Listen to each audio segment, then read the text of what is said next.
Shri Fakhruddin, SDPI Kerala രാഷ്ട്രീയത്തിലെ ഒരു നിർണായക ഘടകമായി മാറുന്നുണ്ടോ എന്ന് സംശയിക്കേണ്ടിയിരിക്കുന്നു. കാരണം ലീഗുമായിട്ട് വലിയ ബന്ധം ഇവർക്ക് ഉണ്ട് എന്ന് CPM തന്നെ ആരോപിക്കുകയും ചെയ്യുന്നുണ്ട്. ഇനി അപ്പം പുതിയ തെരഞ്ഞെടുപ്പിലേക്ക് കടക്കുമ്പോൾ ഇതൊന്നുകൂടെ ശക്തമാവുകയല്ലേ ചെയ്യുന്നത്? SDPI കേരളത്തിൽ ഇപ്പോൾ ആ രീതിയിൽ അത്ര ശക്തമല്ല. PFIയുടെ ഒരു നിരോധനത്തോടു കൂടി വളരെ സൈലൻ്റ് ആയിട്ടുണ്ട്. കാരണം അവർ പലരും ഇതിൻ്റെ പൊതുവെ കാര്യകർത്താക്കൾ, നമ്മൾ RSSകാരുടെ ഭാഷയിൽ പറയുന്ന പല ആളുകളും ചെറുകിട ബിസിനസ്സുകാരാണ്. ഈ ചെറുകിട ബിസിനസ്സുകാരെ സംബന്ധിച്ചിടത്തോളം ഈ PFIയുടെ ഒരു തരത്തിലുള്ള നിരോധനവും പിന്നാണെന്നിട്ടുള്ള EDയുടെ വരവും, ED ഒരു എല്ലാ സ്ഥാപനങ്ങളും കൈവിടും, നമ്മൾ അറിയുന്നില്ല എന്നുള്ളൂ. ED വളരെ കാര്യമായി പണിയെടുത്തുകൊണ്ടിരിക്കും. വന്നതോടെ അവർ പാനിക്ഡ് ആയിട്ടുണ്ട്. മുമ്പത്തെ പോലെ ഓപ്പൺ ആയിട്ടുള്ള സപ്പോർട്ടോ ആ രീതിയിൽ കാര്യങ്ങൾ വി ആർ അണ്ടർ സർവൈലൻസ് എന്നുള്ള ഫീൽ അവർക്കുണ്ട്. അപ്പോൾ അതുകൊണ്ട് മുമ്പത്തെ പോലെ സുഗമമായ രീതിയിലാണ് പ്രവർത്തനമെന്ന് എനിക്ക് തോന്നുന്നില്ല. ഈ ശരിക്കും ഒരു വലിയ രീതിയിലാണ്, പക്ഷേ ലീഗിനെ പോലും മറികടക്കുന്ന രീതിയിലാണ് വരുമെന്ന് തോന്നിച്ചൊരു ഘട്ടത്തിലാണ് ഈ PFIക്ക് നിരോധനം വന്നത്. PFI നിരോധനം ഏറ്റവും കൂടുതൽ ഗുണം ചെയ്തത് ലീഗിനാണ്. അല്ലെങ്കിൽ പ്രശ്നം എന്ന് വെച്ചാൽ ഈ ലീഗ് എന്ന് വെച്ചാൽ ഇപ്പം നമ്മളെയൊക്കെ പോലുള്ള ട്രഡീഷണൽ മുസ്ലിംസിൻ്റെ ഒക്കെ സപ്പോർട്ടുള്ള ഒരു പാർട്ടി.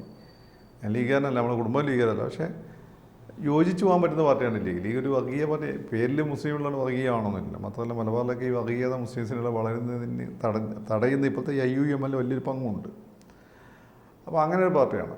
പക്ഷേ SDPI അങ്ങനെയല്ല, കുറച്ച് ഇസ്ലാമിസ്റ്റ് ഓറിയൻറ്റേഷനുള്ള പാർട്ടിയാണ്. അവർ പറയുന്നത് സോഷ്യൽ ഡെമോക്രസി, പിന്നോക്കക്കാരുടെ എന്നുവെച്ചാൽ OBC തൊട്ട് ഈഴവ തൊട്ട് താഴോട്ടുള്ള ഹിന്ദുസ്, മുസ്ലിംസ്, അവശ ക്രിസ്ത്യൻസ്, ഇവരെയൊക്കെ റെപ്രസെൻ്റ് ചെയ്ത് ഇവരുടെ മുന്നേറ്റം സോഷ്യൽ ഡെമോക്രസിയാണ് ഇവരുടെ ലക്ഷ്യമെന്നാണ് ഒഫീഷ്യലി അവർ പറയുന്നത്. അങ്ങനെ ഈ വിവാദത്തിലൊക്കെ പെട്ടുള്ള ആളുകൾ അവരുടെ ലീഡർഷിപ്പിൽ ഉൾക്കൊള്ളിച്ചിട്ടുണ്ട്. പക്ഷേ ഇതിൻ്റെ ബേസിക് സ്വഭാവം ഇസ്ലാമിസ്റ്റ് സ്വഭാവമാണ്. കാരണം ഇതിൽ തുടങ്ങുന്നതെന്ന് വെച്ചാൽ ജമാഅത്ത് ഇസ്ലാമിക്ക് സിമി എന്ന് പറഞ്ഞൊരു ഓർഗനൈസേഷൻ ഉണ്ടായിരുന്നല്ലോ. ഈ സിമി എന്ന് പറഞ്ഞ ഓർഗനൈസേഷൻ പ്രത്യേകത അവർ പ്രോ ഇറാനിയനായിരുന്നു. ഇറാനിയൻ വിപ്ലവത്തെ ഭയങ്കര സപ്പോർട്ട് ചെയ്യുന്ന ആളുകൾ. അന്ന് ഇറാനിയൻ വിപ്ലവം നടന്നത് അതിനുശേഷമാണ് ഈ സംഭവം ഉണ്ടാകുന്നത്. അപ്പം ജമാഅത്ത് ഇസ്ലാമി എന്ന് വെച്ചാൽ ഇറാനിയൻ റവല്യൂഷനെ ഓക്കെയാണ്, പക്ഷേ അങ്ങനെ സപ്പോർട്ട് ചെയ്യാൻ അവർ തയ്യാറാവുന്നില്ല. ജമാഅത്ത് ഇസ്ലാമിക്ക് ഒരു സുന്നി അസ്ക്യതയുണ്ട്. ഇവർ ആ കാലഘട്ടത്തെ പയ്യന്മാർ. അപ്പം നമ്മളിപ്പം കേരളത്തിലെ പല രാഷ്ട്രീയ പാർട്ടിയിലുള്ള മിടുക്കന്മാരായിട്ടുള്ള നന്നായി നല്ല മലയാളം സംസാരിക്കുന്ന പല നേതാക്കന്മാരും ഈ സിമിയുടെ ബാക്ക്ഗ്രൗണ്ടിൽ വന്നത്. ആളുകൾ പേരൊന്നും പറയുന്നില്ല. കാരണം സിമി ഒരു നിരോധിച്ച ഓർഗനൈസേഷൻ ആയതുകൊണ്ട് അതുകൊണ്ട് അതിൽ നിന്ന് വന്ന ആളുകൾ ഇപ്പം മെയിൻ സ്ട്രീം പാർട്ടികളുണ്ട്. നമുക്കൊക്കെ അറിയാവുന്ന ആളുകളൊക്കെ തന്നെ. പക്ഷേ നമ്മൾ പേര് പറയുമ്പോൾ അവർക്ക് അതൊരു ചിലപ്പോൾ നെഗറ്റീവ്, അതുകൊണ്ടാണ് ഞാൻ പറയാത്തത്. നിങ്ങൾക്ക് അറിയാവുന്നതാണ്. അപ്പം പിന്നെ അവർക്ക് മാനസാന്തരം വന്നോട്ടെ, നല്ല കാര്യമാണ്. ആ സ്ഥാനത്ത് നിന്ന് അവർക്ക് ഒരു മെയിൻ സ്ട്രീമിൻ്റെ ഭാഗമായിട്ട് വരികയാണ്, വന്നോട്ടെ. പക്ഷേ മാനസാന്തരം വരണം, വെറുതെ വന്നിട്ട് കാര്യമില്ല. അപ്പം ഒരു ഘട്ടത്തിലെത്തി ഇവരുടെ പ്രവർത്തനങ്ങൾ തീവ്രവാദത്തിലൊക്കെ പോയ സമയത്ത് ജമാഅത്ത് ഇസ്ലാമിക്ക് ഇവരെ ഭയങ്കര തലവേദനയായി. ഇവരാണ് ഖിലാഫത്ത് പുനഃസ്ഥാപിക്കുക, ദേശീയതകളെ തകർക്കുന്നതെന്ന് മലപ്പുറത്ത് ചുമര് ചെയ്തു. ആ സമയത്ത് മലപ്പുറത്തിൻ്റെ നേതാക്കന്മാരാരാന്നൊക്കെ നോക്കണം കേട്ടോ. അങ്ങനെ അതിനെ അവർ ഡിസോൺ ചെയ്തു. അവർ വേറെ ഓർഗനൈസേഷൻ, യൂത്ത് സ്റ്റുഡൻസിന് അവർ വേറെ SIO എന്നിട്ട് വന്നിട്ടുള്ള ഓർഗനൈസേഷൻ ഉണ്ടാക്കി. അതാണ് ഇപ്പോഴത്തെ ഓർഗനൈസേഷൻ. പക്ഷേ ഇവരുടെ ഒരു ഓറിയൻറ്റേഷൻ ഈ ഇസ്ലാമിസ്റ്റ് ഓറിയൻറ്റേഷനാണ്. അങ്ങനെ നിൽക്കുമ്പോഴാണ് ഈ ബാബറി മസ്ജിദ്, ഗുജറാത്ത് കലാപം ഇതൊക്കെ കഴിയുന്നു. നാദാപുരത്ത് കലാപം ഉണ്ടാകുന്നു. അങ്ങനെ നാദാപുരം ഡിഫൻസ് ഫോഴ്സ് എന്ന് പറഞ്ഞുകൊണ്ട് NDF ഉണ്ടാകും. അതാണ് പിന്നെ ഇവർ മനസ്സിലാക്കുകയാണ് ഇന്ത്യയിൽ മൊത്തം ഇങ്ങനെ മുസ്ലിംസിനെ ഓർഗനൈസ് ചെയ്യുന്ന ഒരു സംഘടനയില്ല. അങ്ങനെയാണ് NDF പിന്നെ എന്ത് ചെയ്യുന്നു, PFI ആകുന്നു. അതിൻ്റെ പൊളിറ്റിക്കൽ രൂപമായ SDPI വരുന്നു. അപ്പോൾ മുസ്ലിം ലീഗിന് ഉത്തരേന്ത്യയിലൊന്നും റൂട്ടില്ല. കാരണം മുസ്ലിം ലീഗ് എന്ന് പറയുമ്പോൾ അവർ നേരെ ജിന്നയുടെ ലീഗാണ് ഉത്തരേന്ത്യക്കാരുടെ മനസ്സിലേക്ക് വരിക. അന്നാൽ തന്നെ ആളുകൾ മോന്തിരിക്കും. അങ്ങനെ ഇപ്പോൾ ഹിന്ദുസിനെ സംബന്ധിച്ച് ജിന്നയുടെ ലീഗ് ഒരുപാട് ഹിന്ദുസിനെ കൊന്ന സംഘടനയാണ്. അത് അവിടെയുള്ള മുസ്ലിംസിനും അറിയാം. അപ്പം മുസ്ലിം ലീഗിന് അത്ര എളുപ്പമല്ല. അപ്പം ആ സമയത്താണ് ഇങ്ങനെ ഒരു ഗ്യാപ്പുണ്ട് ഇന്ത്യയിലെ മുസ്ലിംസിനെ ഓർഗനൈസ് ചെയ്യാൻ വേണ്ടി ഒരു ഓർഗനൈസേഷൻ. ഇങ്ങനെ ചെറിയ ഓർഗനൈസേഷൻ ആസാമിലുണ്ട്, ബീഹാറിലുണ്ട്. ഇതെല്ലാം കൂടി കൂട്ടിയിട്ട് ഓർഗനൈസേഷൻ വേണം, നല്ല സ്കോപ്പ് ഉണ്ടെന്ന് ഇവരുടെ ബുദ്ധിജീവികൾ, കോയമാഷൊക്കെയാണ്, പിന്നെ എളമരം, ഇവരൊക്കെയാണ് ഇവർ നേതാക്കന്മാർ. ഇവർക്ക് മനസ്സിലാക്കി. അങ്ങനെ കോഴിക്കോട് വെച്ചിട്ടാണ് ഇവരുടെ ആദ്യ സമ്മേളനമൊക്കെ നടക്കുന്നത്. അതിലാണ് ഈ ഫസൽ ഗഫൂസാൻ്റെ പ്രസംഗമൊക്കെ ഉള്ളത്. പക്ഷേ അതിലെനിക്ക് തോന്നുന്നു ഈ വിവിധ സമുദായങ്ങളിലോ ഹൈന്ദവ സമുദായത്തിൻ്റെ താഴെത്തട്ടിലുള്ള അധകൃത വിഭാഗം എന്ന് പറയുന്ന ആളുകളുടെ നേതാക്കന്മാരൊക്കെ അതിൽ പങ്കെടുത്തിരുന്നു. എനിക്ക് ഓർമ്മയുണ്ട് ആ സമയം. ഞാൻ ദേശാമാനി ലേഖനമൊക്കെ എഴുതിക്കൊണ്ടിരിക്കുന്ന സമയം. ദേശാമാനിൻ്റെ ബീച്ചിൻ്റെ അടുത്താണ് ദേശാമാനി. ഞാൻ ദേശാമാനി പോകുന്ന സമയത്ത് റോഡിൻ്റെ രണ്ട് സൈഡ് ഞാൻ കർണാടകയിൽ നിന്ന് അവിടെ നിന്നൊക്കെ വണ്ടി വന്ന് എടുക്കുന്നത് വലിയ ബസ്സുകൾ. അപ്പോൾ അങ്ങനെ ഒരു വലിയ ഹൈപ്പ് ഉണ്ടായിക്കൊണ്ട് പിന്നെ അവർക്ക് പറ്റിയ ഏറ്റവും വലിയ അബദ്ധം വെച്ചാൽ ഇവർ ഈ സോഷ്യൽ ഡെമോക്രസി ഒക്കെ പറയുമ്പോൾ ആളുകൾ പോലും എന്നാൽ ശരി എന്നൊക്കെ വിചാരിച്ച് നിൽക്കുന്ന സമയത്ത് എന്ത് സംഭവിച്ചെന്ന് വെച്ചാൽ ഇവരെ കൈവെട്ട് കേസ് ഉണ്ടായിരുന്നു. കൈവെട്ട് കേസ് ഇതുവരെ അവർക്ക് പ്രായശ്ചിത്തം ഉണ്ടായില്ല എന്നുള്ളത് ഒരു കാര്യം. അവരും അതെന്ന് വെച്ചാൽ ഗവൺമെൻറ് പോലും വേണ്ട വിധത്തിൽ ഗവനിച്ചില്ല. അതുകൊണ്ട് ഞങ്ങൾ ഇൻഡയറക്റ്റ്ലി അവരങ്ങനെയാണ് പറയുന്നത്, ഞങ്ങൾ ആയുധെടുത്തു. ഗവൺമെൻറ് അയാളെ മാഷെ ഓടി നടന്നാണ് അറസ്റ്റ് ചെയ്തത്. പിന്നെ നിയമപരമായിട്ടല്ലേ ഗവൺമെൻറ് ചെയ്യാൻ പറ്റും, ഹാങ് ചെയ്യാൻ പറ്റും. ഇതൊന്നും സൗദി അറേബ്യയാണ്. അപ്പോൾ അതോടുകൂടി അവർ ഭയങ്കര വെറുക്കപ്പെട്ടൊരു പാർട്ടി, ആളുകൾക്ക് അവരെ പേടിയായി തുടങ്ങി. പക്ഷേ എങ്കിലും മുസ്ലിംസിനിടയിൽ, ന്യൂ ജനറേഷൻ മുസ്ലിംസിനിടയിൽ, ലീഗൊന്നും പോരാൻ നീന്തിക്കുന്ന ആളുകളുടെ ഇടയിൽ ഇവർ ഇന്ത്യൻ മുസ്ലിംസിനെ റെപ്രസെൻറ്റ് ചെയ്യുന്ന സംഘടന RSSന് പകരം PFI എന്ന രീതിയിൽ വളർന്നു വന്നിരുന്നു. അങ്ങനെ വന്ന സമയത്താണ് വന്ന സമയത്ത് വേറൊന്നും സംഭവിച്ചില്ല, അവരുടെ ഇടയിൽ സംഭവിച്ചു. പക്ഷേ വിഭജനം വന്നു, ഇത് വന്നു ബാൻ. അവിടെയാണ് മോഡി ഒന്നൊന്നര പണിയെടുത്തത്. മോഡി ഈ PFI ഇല്ലാതെ PFIക്ക് അടി കിട്ടിക്കഴിഞ്ഞാൽ SDPI സ്വാഭാവികമായിട്ടും, RSSന് അടി കിട്ടിക്കഴിഞ്ഞാൽ എന്ത് ചെയ്യും, BJP സ്വാഭാവികമായിട്ടും വീക്കം ചെയ്യപ്പെടും എന്ന് പറയുന്ന പോലെയാണ്.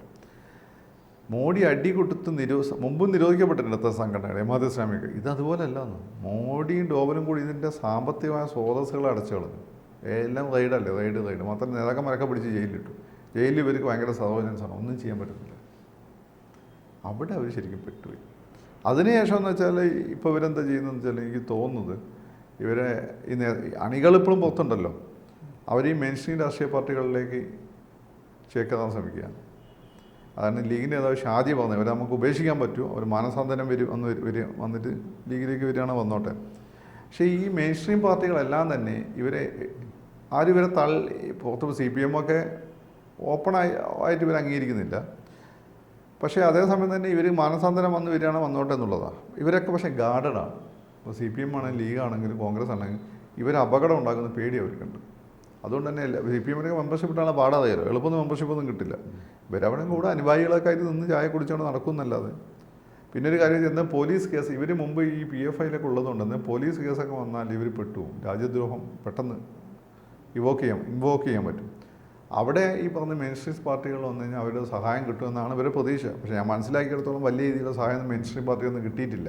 അങ്ങനെ കിട്ടിക്കഴിഞ്ഞാൽ അവർ പെട്ടുപോകുന്നു. BJP ഇങ്ങനെ നോക്കി നിൽക്കല്ലേ എക്സ്പോസ് ചെയ്യാൻ വേണ്ടിയിട്ട്.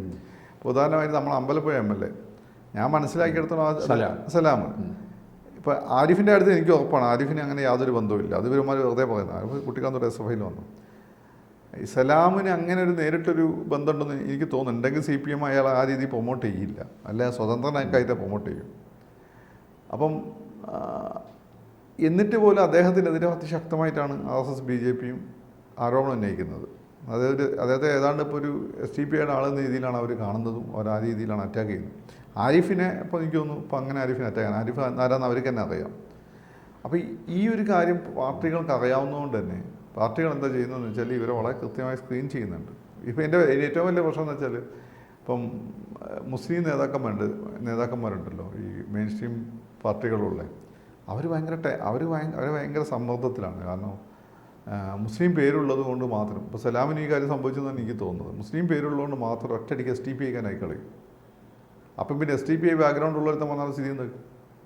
SDPI ബാക്ക്ഗ്രൗണ്ട് പല ആളുകളും വന്നിട്ടുണ്ട്, പക്ഷേ അവരൊന്നും പാർട്ടിയുടെ ഭാഗമല്ല. ഇപ്പം ലീഗാണെങ്കിൽ പോലും ഇവർ ആ രീതിയിൽ പ്രൊമോട്ട് ചെയ്യുന്നൊന്നുമില്ല. ലീഗ് വളരെ കൃത്യമാണ്. ലീഗിന് അതേ യുവമാർക്കൊരു ഇവർ വളർന്നു കഴിഞ്ഞാൽ ലീഗിനാണ് അത് ബാധിക്കാൻ പോകുന്നത്. അപ്പം നിലവിൽ SDPIയുടെ കേരളത്തിലെ അവസ്ഥ അത്ര സുഖകരമല്ല ഇന്ത്യയിലൊട്ടാകെ. കാരണം ഇവർ ഫിനാൻഷ്യൽ സർവീസ് നിരന്തര റൈഡാണ്. അവരുമായിട്ട് എന്തെങ്കിലും ബന്ധമുണ്ടെന്ന സ്ഥാപനങ്ങൾ മൊത്തം റൈഡാണ്. ഫിനാൻഷ്യൽ സർവീസ് അടച്ചു ഇവർ ചെറുകിട കച്ചവടക്കാരാണ്. ഇവർക്കത് ബിയർ ചെയ്യാൻ പറ്റില്ല. പിന്നെ ഈ പറയുന്നതിന് പുറത്തുള്ള രാജ്യങ്ങളെ സപ്പോർട്ട് ഇവർക്കുണ്ട്, അല്ലെ വലിയ ബിസിനസ് ഹൗസുകളുടെ സൗദിയിലൊക്കെ ഉള്ള സപ്പോർട്ടുണ്ട് എന്നൊക്കെ പറയുന്നുണ്ടെങ്കിലും ഇത് ബേസിക്കലി റൺ ചെയ്യുന്നത് ചെറിയ ഞങ്ങൾ അവരെ എടുത്തു നോക്കിയാൽ മതിയോ, ചെറിയ കച്ചവടക്കാരാണ്. കോഴി കച്ചവടക്കാർ, ചെറിയ പലചരക്ക് കച്ചവടക്കാർ, ഇവരാണ് ഇവരുടെ സപ്പോർട്ടേഴ്സ്. അവർക്ക് ഭയങ്കര പേടിയിലാണ്. അപ്പം നിലവിൽ മോഡി ഒന്നൊന്നര പണിയാണ് കൊടുത്തിരിക്കുന്നത്. അപ്പോൾ ഈ വരാൻ പോകുന്ന തെരഞ്ഞെടുപ്പിലുമൊക്കെ SDPIയുടെ ഒരു ഏതെങ്കിലും തരത്തിൽ ഉണർന്നെഴുന്നേൽക്കാനുള്ള സാധ്യത SDPI എന്ന രീതിയിൽ കുറവാണ്. അവർ ഏതെങ്കിലും പിന്നെ ഒരു തന്ത്രപരമായ നിലപാടെടുത്ത് ഏതെങ്കിലും മെയിൻ സ്ട്രീം പാർട്ടികളെ തന്ത്രപരമായി സപ്പോർട്ട് ചെയ്യാൻ ആണ് സാധ്യത. ലീഗ് അകന്ന് നിൽക്കുമോ? ലീഗും അവർ പൂർണ്ണമായിട്ട് അകത്ത് നിർത്തില്ല, പക്ഷേ ആരും ഇവരെ ചേർത്ത് നിർത്തില്ല. ഒരു ആം ഡിസ്റ്റൻസിനെ നിർത്തുള്ളൂ. കാരണം അവർക്ക് നല്ല പേടിയുണ്ട്. ഇവരൊക്കെ ബേസിക്കലി നാഷണലിസ്റ്റ് പാർട്ടികളാണ്. അപ്പം ലീഗാണെങ്കിൽ CPM ആണെങ്കിൽ കോൺഗ്രസ് ആണെങ്കിൽ. അപ്പോൾ ഇവരെ സംബന്ധിച്ചിടത്തോളം ഇത്തരം സംഘടനകളിലുള്ള ആളുകൾ അവർ വന്ന് എന്തെങ്കിലും പ്രശ്നം ഉണ്ടായി കഴിഞ്ഞാൽ അത് ആ സംഘടനകളെ ക്രെഡിബിലിറ്റിയെ ബാധിക്കും. ഇപ്പോൾ CPM കോൺഗ്രസ് ബേസിക്കലി ഹിന്ദു പാർട്ടീസാണ്. ആണല്ലോ.